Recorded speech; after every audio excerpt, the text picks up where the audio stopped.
Hello everyone, welcome back to my channel. This is Alex of Coyote Astrology, and this is my full moon in Cancer video for the full moon in Cancer on December 29th, 2020 Pacific Standard Time. However, please do adjust for your current location on planet Earth as that time and date may change.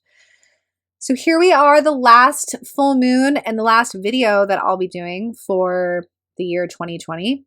I cannot believe it.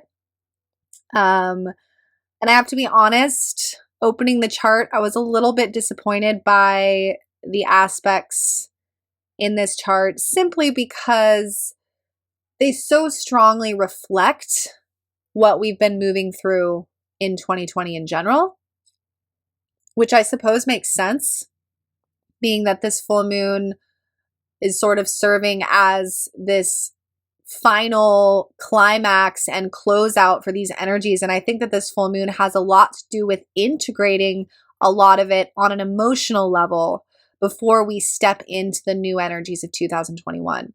So I want to go through the full moon for sure. We're going to talk about it, but I thought also as a little bonus, I would go into the energies of 2021 a little bit, particularly some key dates for January. I have so many people asking me, does 2021 feel better? Is it going to be better? And so I wanted to talk about it a little bit. And honestly, there's some aspects of 2021 that I'm way, way, way more excited about. I would say overall, looking from a bird's eye view, 2021 is so important and there's so many exciting processes taking place.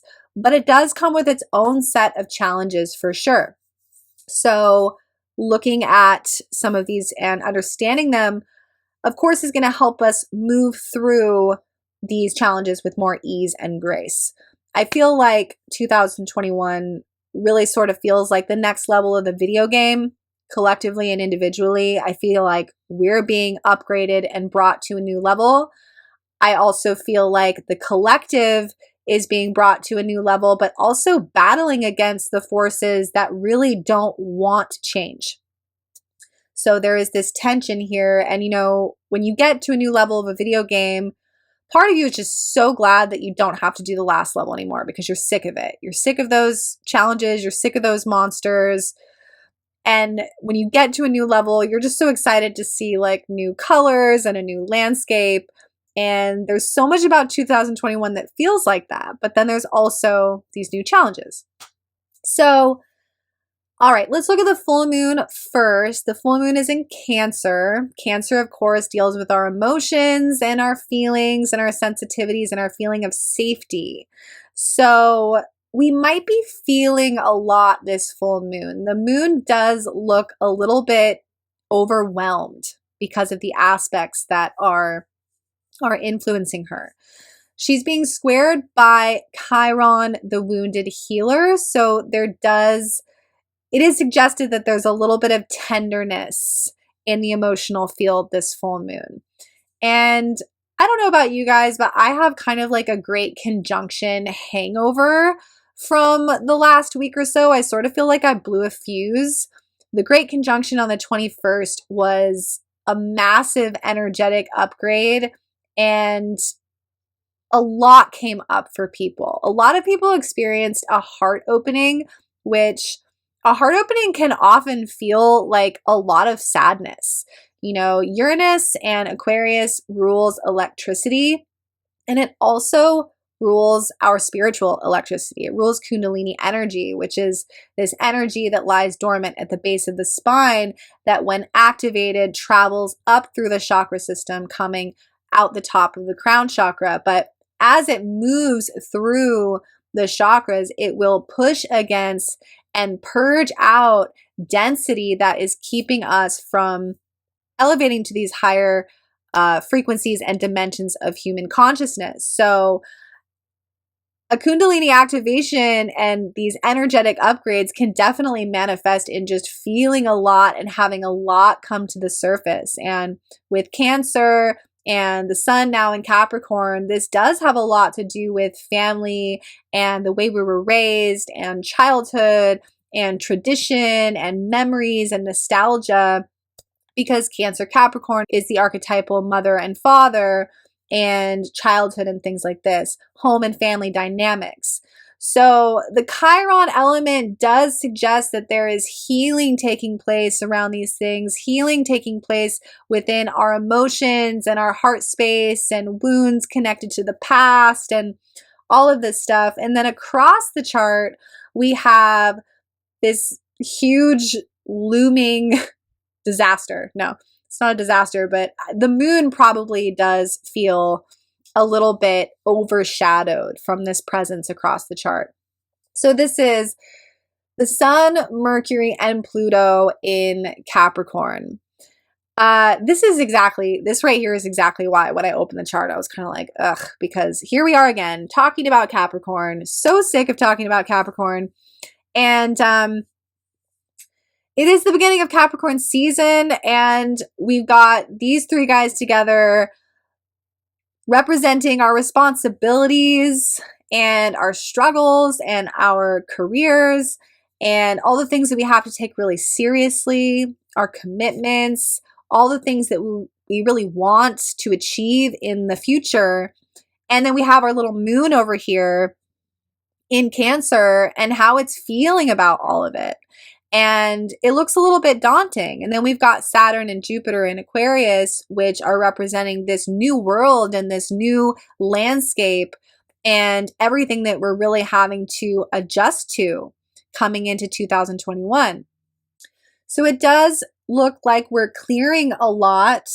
It looks like we're clearing a lot to welcome a new dimension of the self that was stirred during the Great Conjunction. And this whole moon in general just might be sort of a climax of how we're feeling about it as we lean into the more feminine energies of this transit. So regarding the clearing, there is this huge conversation happening in the sky for all of 2021 that I'm going to start to go into now that I think actually nicely harmonizes with what we are feeling this full moon. And this is Saturn square Uranus. And I know that we've talked about this before, but I want to go into it with more depth now that we're here. Since Saturn went into Aquarius on the 21st, this has been activated. So Saturn, as you probably well know by now, rules the structural definitions of how a society or culture governs itself. So laws, rules, regulations, values, societal norms, beliefs, the laws of a culture, right? And the authorities that keep those laws in place, like politicians and police and judges and things like this. Uranus is about individuality. So Uranus and Saturn have an interesting relationship because Uranus shatters Saturnian security. Uranus comes in and says, that way doesn't work anymore. Let's try this new, experimental, revolutionary approach. Uranus kind of threatens Saturn because Saturn is like, this is the traditional way. This is the way it's always been done. This is the way that things work. Saturn doesn't really welcome change. And it definitely doesn't welcome rebellion. Uranus is the awakener. It's the third eye, and it's an antenna that links us to ancient, infinite, alien intelligence. So Uranus brings in the downloads and the new perspective that causes breakthroughs and huge shifts away from sort of like Saturnian stagnancy. These two are now in conversation. And this is the great conversation of 2021. The two will be in exact square on the following dates. February 6th through February 23rd, June 17th, and December 23rd through December 29th, 2021. So quick note on that. That's when this conversation is exact, meaning that's when the energies will be the strongest, but it's happening all year. I just wanted to give you guys for when it was exact. But so this is going to be this battle, this very galactic battle between the old way versus the new way. Tradition, the way it's always been, versus the awakening, the new age. Experimentation. Uranus rebels. Because of the square from Saturn, there are forces that are trying to limit, hinder, block, and stop this revolutionary progression, this awakening. There's no other way I can really say it. And right on schedule, as soon as Saturn went into Aquarius, literally the day after, Instagram comes out with its new privacy laws. Not that censorship hasn't already been a big thing, but these new privacy laws added this new layer of seriousness to the issue, right? And being that, everyone's in their homes and social media accounts are the primary way that people are communicating at this time for many people, this is a big deal. Having the flow of information being censored is a big deal. In the same couple of days, we had new news within cryptocurrency and talk of there being a cracking down of restrictions around crypto, which to me made a lot of sense and came as no surprise because Uranus is in Taurus. Taurus rules finances. Uranus rules the unconventional and progressive experimentation. So this is new ways of experimenting with finances being blocked by Saturn. I think that that's going to be a major theme in the beginning of 2021. So this is where this battle begins of these two giants in the sky that want very different things. Yet this is where we really start to see the awakening process. It kind of is interesting to me that a lot of us have been talking about 2020 as this big awakening moment. And of course, a lot happened, but so much of that was Capricorn energy, and Capricorn energy isn't really awakening. Capricorn energy is very three-dimensional. Capricorn energy is at the third density. It's very earthbound, and it tends to be the more serious, lower density concerns of human experience. Coming into the Aquarian energies and the Uranian energies is where we start to see this desire for innovation and awakening. But because of the square to Saturn, this is the obstacle. Pushing back against those that don't want that to happen. And they are there. The chart doesn't lie. So let's look into January a little bit. But that's the overarching conversation of 2021. The awakening and the forces that are trying to stop an awakening. Okay, so going into 2021, on the 4th of January, we start right off the bat with this intensity, which is Mercury conjunct Pluto on January 4th.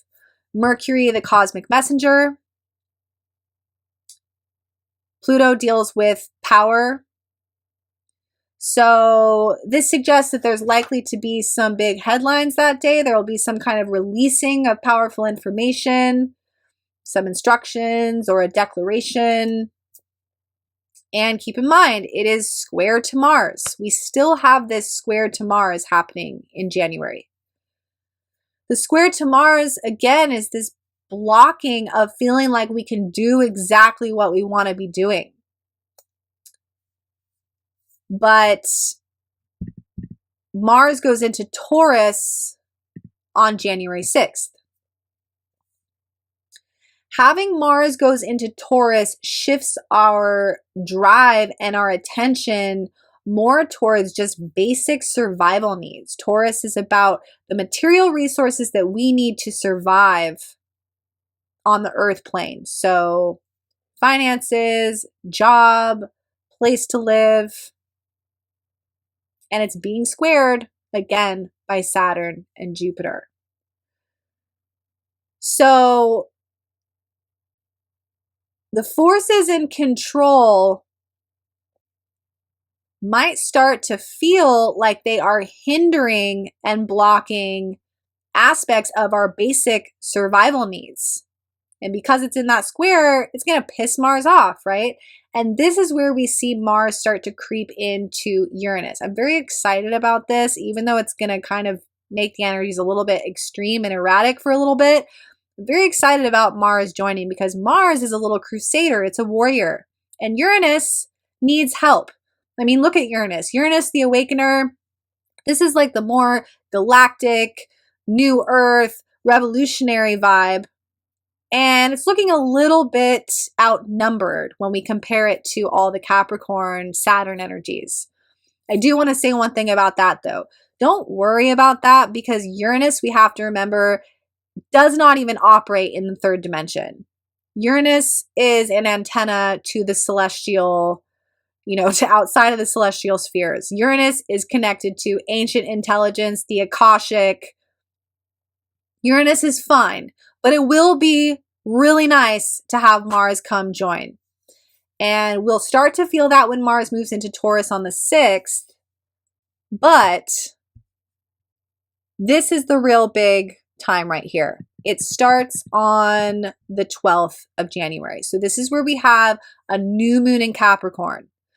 This new moon in Capricorn on the 12th is really going to bring in these themes around governments and politics. And of course, because it's a new moon, governments and politics and their new intentions, right? And just 2 days later, on January 14th, Uranus goes direct. Boom. Huge moment. Uranus has been retrograde this whole time. So Uranus hasn't even really been able to express itself the way that it wants to. So during that new moon portal on the 12th, Uranus is going to be at a standstill. And the energy of Uranus is a little wild. I mean, Uranus is associated with unexpected, explosive events. And not only is it going to be with Mars when it goes direct, which is going to make it a little bit more aggressive and intense, but it's going to be squaring Jupiter, which makes things really, really big. So January 14th is a very dynamic, explosive, and exciting moment in the chart. And then just a few days after that, on the 19th and the 20th of January 2021, we have Mars and Uranus conjunct exact, squaring Jupiter and Saturn. So now Team Uranus has a bit of resistance. So I think we can expect to see an acceleration of rebellion to certain mandates and restrictions, definitely within the crypto world. I think that we will see more of the masses desiring to break out of limitations, but it's going to be a very high energy electric time. And again, on the microcosmic level, keep in mind that this is going to be the battle of your own breaking free of certain restrictions that you felt around your own spirit and the way that you are operating in the world. Wherever this conversation between Saturn and Uranus is hitting your chart is where you are battling to come into a new version of yourself within a new world and a totally new context. So yeah, coming back to this full moon in Cancer on the 29th, it does feel like a moment to emotionally process and adjust and seriously attend to our emotional needs as we recalibrate and attune to the new energies of Aquarius that have come in since the 21st. But I am very excited for 2021 because I feel like this is where progress starts to unfold, regardless of the challenge. The new aspects of the collective awakening are very much on the table now. And it's just about moving through the procession of the aspects and the growth of the collective, and the time that it takes and the changes that each one of us needs to make on a personal level to get there. So yeah, I'm wishing you guys a restorative, nourishing, calming, safe, healing full moon. And if you would like to reach out to me for a reading, I'll put my website up there on the screen. I also want to link you guys to my Instagram. My Instagram is where I do a lot of astrological updates day to day in my Instagram stories. And if you've enjoyed this video, please do give it a like and a share. I really appreciate it. And I will see you guys next year in 2021. All right, you guys. Bye for now.